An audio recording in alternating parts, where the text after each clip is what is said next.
அது பிரச்சனை. ஒரு சின்ன எக்ஸாம்பிள் சொல்கிறேன் உங்களுக்கு. கொரோனா வந்தது 2020. 9 மாதம் தியேட்டர் மேலாம் மூடியிருந்தாங்க.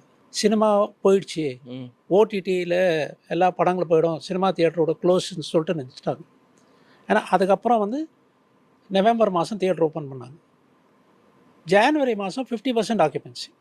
ஆமாம், மாஸ்டர் படம் வந்தது.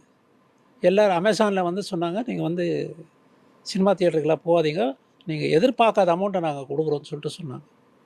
அதுக்கு விஜய் சார் ஒரே ஒரு வார்த்தை சொன்னார், இல்லை நான் சினிமாலேருந்து தான் வந்தேன், ஃபஸ்ட்டு நான் சினிமா தியேட்டரில் படம் பார்த்துட்டு ஃபஸ்ட்டு டே ஃபஸ்ட் ஷோ நான் ஆஸ் அ தளபதி நான் வந்து படம் பார்க்குறேன், அதுக்கப்புறம் யார் வந்தாலும் பரவாயில்ல வரட்டும்னு சொல்லிட்டு அந்த அந்த ப்ரொடியூசர் மிஸ்டர் லலித் கொஞ்சம் கூச்சல் பட்டார். என்ன சார் இந்த ரிஸ்க் எடுக்கலாமா?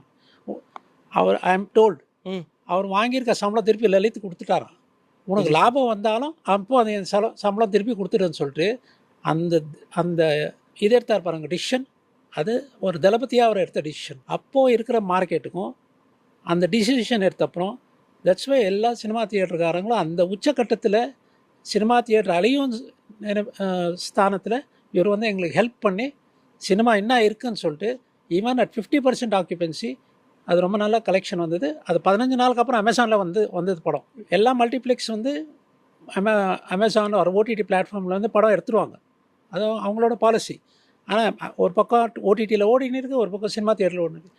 எல்லாம் மல்டிப்ளெக்ஸ் வந்து அந்த பாலிசி மறந்துட்டு 50 days செலிப்ரேஷன் பண்ணாங்க. ஸோ அந்த டிசிஷன் ஆஃப் தளபதி அந்த டைமில் எடுத்தது எனக்கு பரவாயில்ல, என் நம்பி வந்த ஆளுங்களை நான் மோசம் பண்ண மாட்டேன்னு சொல்லி அந்த மனநிலை இருக்கு பாருங்க. That is what is appreciated by we exhibitors. Great. Wow. So அந்த 2011 எடுத்த முடிவு இப்போ எந்த நிலைமையில அவர் கொண்டு வந்திருக்கார் பாருங்க.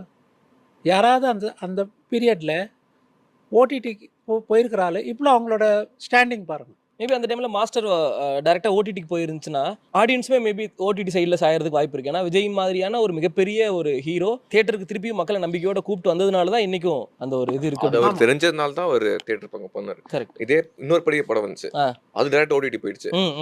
பட் அது மார்க்கெட் வந்து அவருக்கு அப்படியே கம்மியாயிடுச்சு சின்ஸ் அவர் ஓடிடி போனது. கரெக்ட். பட் இவர் வந்து சினிமாவுக்கு வந்து தியேட்டர்ஸ்க்கு வந்து நல்லது பண்ணதால தான் அவரோட மார்க்கெட் ஏறிட்டே போயிட்டு.